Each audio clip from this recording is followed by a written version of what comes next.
السلام عليكم.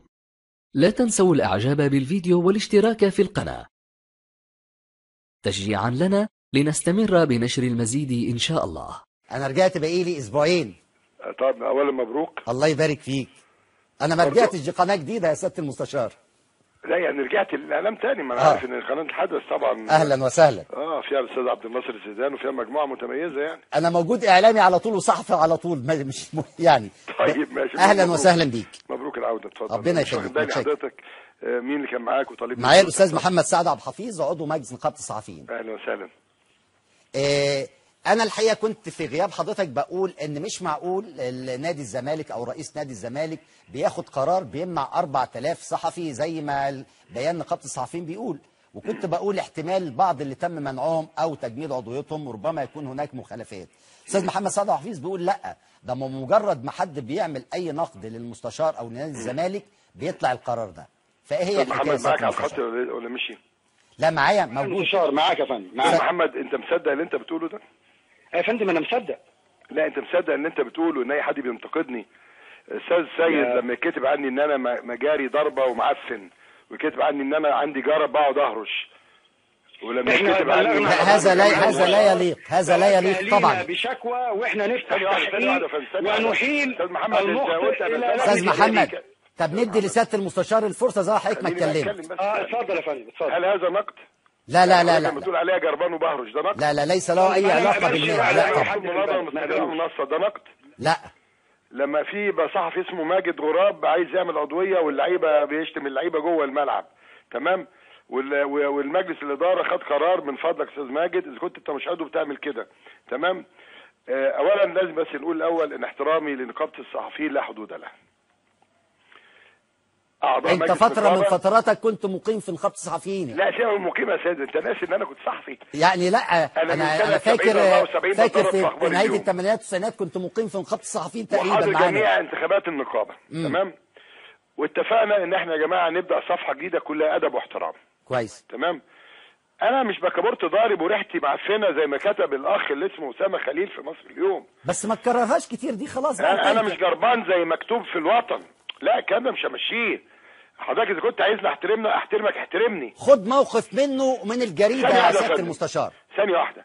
لما يكون رئيس النقابه السيد نقيب الصحفيين اللي كلمته 10 مرات، والاستاذ كرم جبر 50 مره، والدكتور ضياء رشوان 55 مره، من فضلك اللي بيحصل ده غلط.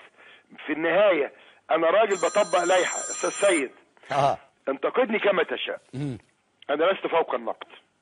يعني اديك مثل، انا النهارده مشتوم في الاهرام المسائي ان انا بكمم الافواه واخد بالك، ومانع الناس تتكلم في الجناين. انا بقالي دلوقتي ساعتين قاعد مع حد كبير جدا جدا في الصحافه والاعلام، مش هقول اسمه دلوقتي واخد بالك، لا نزلت النادي ولا شفت الناس بتعمل ايه وتكميل الافواه، لكن لما اقول ان النهارده عندي 6 حدائق يا استاذ سيد دول مخصصين للعائلات عشان تضم الترابيزات، لان حضرتك لما بتضم الترابيزات الناس ما بتعرفش تعدي، تمام؟ يبقى انا بعمل دوت علشان الناس تعرف تعدي، يبقى بكمم الافواه. ادي 1. 2، طب انت عم بتشتمني، انا موافق اشتمني، انت النهارده شتمني في اهرام مسائي، طب انت حاطط صوره الراجل اللي عايز ينزل انتخابات ضدي جنب الشتيمه بتاعتي ليه؟ ما هو انت بتشتمني انا، انت بنزل صورتي، تمام؟ على الاقل افرح انك منزل صورتي جنب الشتيمه، انما انت بتشتم مثلا سيد علي ومنزل صوره ناصر القفاص، واخد بالك؟ ناصر القفاص حبيبي. حبيبك. طيب ماشي. فانا يا استاذ محمد سعد عبد الحفيظ عندي لجنه عضويات، وانا قلت الكلام ده قبل كده. انا ما بمنحش صحفيين. انا راجل لائحه يا استاذ سيد بتقول 2% من الاعضاء كل 100 عضو يدفع 63,000، دلوقتي العضويه بقت 185,000، وان شاء الله باذن الله من اول الدوره الجديده باذن الله بامر الله هتبقى ب 300,000. النادي هو عارف محمد، انت اولادك بيجوا النادي وانت نفسك قلت بقى نادي عالمي، تمام؟ انا النهارده كل 100 عضويه المفروض اخد 2% استثنائي. ال 2% دول مين بقى؟ قاضي عادي، ومجلس دوله، نيابه عامه، نيابه اداريه، مجلس قضايا الدوله، جهاز مركزي محاسبات، صحفي، ضابط شرطه، ضابط جيش، رقابه اداريه، ادي ال10، وشباب ورياضه. يعني كل 100 واحد اخد 2 من كل دول.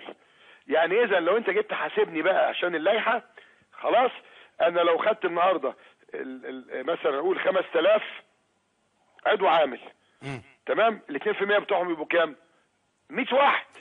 ال 100 دول قسمهم بقى على الصحفيين والقضاه ومجلس الدوله، قسمهم على كل دول، يبقى كل ياخدهم 5 صحفيين. كويس. فانا منتهى الادب والاحترام عندي لجنه عضويات، واخد بالك، عملت محدش مختلف مع اللي انت بتقوله ده خالص. طب الاختلاف انما الاستاذ محمد سعد بيقول ان انت وقفت كل الصحفيين. لا يا باشا، ما هو معايا على الهوا اهو. استاذ سيد معانا، استاذ سيد عندي نقطتين. محمد ما تيجي دلوقتي النقاش، لا مش هقول لك، انا اخلي بقى الراجل الكبير اللي عندي دلوقتي او 2 الكبار اللي عندي من الصحافه هينزل بيعمل بيهم جوله في النادي، لو بلاش نص النادي صحفيين. طيب ممكن حضرتك تدخلهم من باب وزاره الشباب عشان يشوفوا صورنا وهي متعلقه، انا وضياء رشوان وابو السعود محمد وحسين الزناتي. انا عضو لي 10 سنين يا معالي المستشار. انا مش يا فندم ما في لجنه، ما انا بعمل لك عضويه. انا يا فندم يا استاذ محمد سعد، استاذ محمد استاذ محمد كل تقديري ليك والاسماء اللي انت ذكرتها، بس انت بتقول لي ان في 4000 واحد موقوفين. مش انا عامل قضيه من 10 سنين برضو؟ لا يا فندم، لا، انت اتناقشنا في الموضوع ده قبل كده وقلت لحضرتك لا، انا اتعمل لي العضويه وفقا للائحه، قعدت على الويتنج ليست 3 سنين ايام ما كنت بتاخده 2% ودخلت ضمن ال 2%. انا مش عايز احولها لمساله فرديه يا استاذ محمد. لا مش فرديه بقى. لا معلش، من فضلك كلمني على ال 4000 صحفي. على ال 4000 صحفي. اولا 4000 صحفي لو عندي 4000 صحفي اجيب انا نقيب الصحفيين. انا بس لا، انا متاكد من الرقم يا فندم، راجعوا عندنا حضرتك في شؤون العضويه هتلاقي ما يقرب من 4. انا بطبق اللائحه حضرتك، انا طلبت من السيد طيب انا بس عايز ارد على حضرتك بقى، لسه ما اتكلمتش. لا استنى يا سياده المستشار هيقول وبعدين معاك الفرصه. سياده المستشار معلش. استاذ محمد، هل هم 4000 صحفي؟ احنا عندنا 4000 صحفي، منهم الصحفيين اللي بيتكلم عليهم معالي المستشار العضويات الاستثنائيه اكتسبوا مراكز قانونيه وحضروا جمعيات عموميه، ومحدش يقدر يزحزح هذه المراكز القانونيه. يعني واحد طالع على عضويته 3 سنين، النادي ما نقحش العضويه ليه او ما طعنش في عضويته ليه بعد شهر؟ سؤالي يا استاذ محمد، استاذ محمد، بيان النقابه وكلام حضرتك ان كل الصحفيين تم ايقافهم نتيجه لان المستشار مش عايز حد ينتقده، ده الكلام. هل الكلام ده صحيح؟ معلش عفوا، واحده واحده. انا بتكلم كلام محدد، بيتم منع دخول الصحفيين كلهم. من البوابات. بيقول لك ان نص النادي اللي موجودين دلوقتي صحفيين. يا فندم انا بقول لحضرتك، انا بتكلم ومعالي المستشار بيتكلم، بقول له بعد اذنك ادخل من بوابه وزاره الشباب وشوف الصور المتعلقه والكشوف اللي محطوطه. انا بسالك سؤال يا استاذ محمد، رد عليا من فضلك. كل يا فندم يعني على الباب متعلق اسماء 20 صحفي مثلا؟ لا يا فندم، صور اكتر من 100 صحفي وفي كشف، لان ارقام الصحفيين يا فندم المسلسله في العضويه معروفه ومكتوب في الكارنيه بتاعه السيد الصحفي. بتيجي تدخل الامن. طيب هل هم 100 بس اللي متعلقين ولا ال 4000 صحفي؟ استاذ محمد يا فندم انا بقول لحضرتك اهو، انا بقول لك الكارنيه مكتوب فيه يا اخي محمد خلصت ولا تتكلم يا فندم؟ انت قلت لي يا استاذ محمد ان المستشار مانع الصحفيين كلهم. طب اساله. طيب يا فندم، هل حضرتك اصدرت قرار بمنع دخول الصحفيين كلهم ولا لا؟ هو معانا اهو يا سياده المستشار. خلصت. اتفضل. هل انت مانع الصحفيين كلهم؟ يا بيه الكلام ده مش كلام هجس، ما فيش كلام من ده يا بيه. لا والنبي ربنا يخليك. خلينا كل احترام والتقدير. ربنا يخليك. تمام. انت ما اصدرتش القرار ده يا بيه، ما حصلش الكلام ده، ما حصلش يا استاذ محمد. اسمع للاخر، حضرتك بتقول كلام دلوقتي منطقي وكلام مش منطقي. بتقول انك انت راجل معاك كارنيه مظبوط وحضرت جمعيه عموميه واصبح من حقك، حق مكتسب ليك، انك تخش النادي بصفتك. مش الكلام ده انت قلته دلوقتي؟ اتفضل. ايوه حصل كده. يا فندم. ده في المحكمه. حضرتك روح ارفع قضيه في المحكمه، والمحكمه ما تيجي تقول لي كده ولا تعظيم سلام. بص يا استاذ محمد، انا لما يكون عندي العضويه ب 63000 وبعملها ب 20000 للصحفي بالتقسيط، واخد بالك، يبقى انا عندي فرق هنا 43000 جنيه. اضرب بقى زي ما حضرتك قلت في 4000، يعني عندي حوالي 8 مليون وزياده او 80 مليون، ما اعرفش الرقم كام، يبقى اهدار ملعب. تمام، ادي واحد. 2، حضرتك بتقول البطاقه بتاع حضرتك مكتوب فيها صحفي. انا اتحدى لو بطاقه حضرتك مكتوب فيها صحفي، انت او غيرك. حضرتك للاسف مش مكتوب فيها البيانات انها صحفي ولا دكتور ولا مهندس ولا قاضي ولا الكلام ده كله.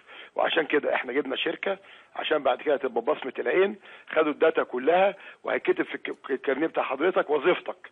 ده لسه ده المشروع الجديد اللي بنعمله. تمام. نمره 3، حضرتك بتقول دلوقتي ان انا مانع كل الصحفيين.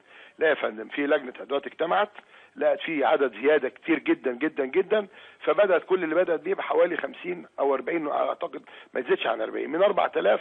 يبقى اذا ده مش موقف من الصحفيين. نمره 5 و6 و7 حضرتك انتقدني كما تشاء، انا مش ملاك، انا راجل. حضرتك تنتقدني في شغلي سواء في مجلس النواب، وعلى فكره اسال زملائك في مجلس النواب، كل الشعب البرلمانيه تاني، كل الشعب البرلمانيه اتعمل لها كلها بلا استثناء بهذا التخفيض، والناس جوه النادي رايحين جايين ما حدش يتكلم معاهم. نمره 8 و9 حضرتك لما بتقول عليا جربان ده مش نقد، حضرتك عليا انا بستحمل على فكره. طيب سياده المستشار، يعني كلمه واحده والنبي يا سيد، لا كلمه مني معلش، انا بكبرت ضاري وريحه المعفنه طالعه يا عم ما ترددش الكلام ده خلاص بقى. لا معلش عشان انا عايز لا معلش عشان استحمى، لو نقد استحمى يعني. لا. تمام، فده مش نقد. طب انا خليك معايا بقى خلاص يا سياده المستشار، هو في مانع ان احنا نبدا صفحات جديده وانت كنت عايز تبقى صحفي وانت مارست العمل الصحفي ومقيم في